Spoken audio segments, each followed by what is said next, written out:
বলতেছি আমলের জন্য, অহংকার করার জন্য নয়। আমি আমার অবস্থায় আমার কর্মজীবন থেকে বলতেছি, কখন আমার অসুখ হওয়ার পরে সাথে সাথে ডাক্তারের কাছে যাই নাই, অপেক্ষা করছি।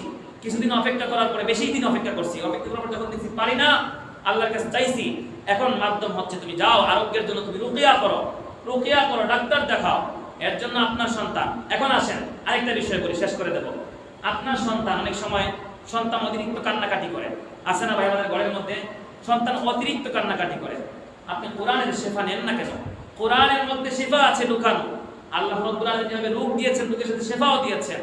আপনার বাচ্চা সন্ধ্যাবেলা কান্না করতেছে, রাত্রে কান্না করতেছে, আপনি মা সূরা ফাতিহাটুকু কি আপনি শুদ্ধ করে পড়তে পারেন না? আপনি কপাল পোড়া।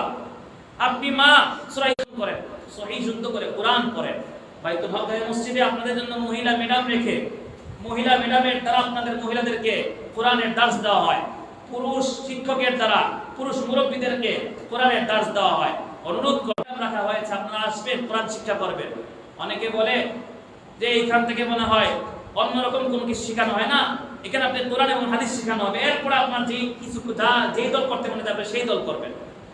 অতএব আপনার বাচ্চা যখন অসুস্থ হবে, কমপক্ষে 7 বার, কয়বার? 7 বার সূরা ফাতিহা পড়ে বুকে ফু দিবেন। আমি এটা করি, কারণ আমি জানি। আপনাদেরকে জানাইলাম এই কারণে, আপনারা তো বাচ্চা অসুস্থ হইলেই ফোন দেন ডাক্তারের কাছে, রাত 3টা বাজে ডাক্তার ঘুমাইতেছে।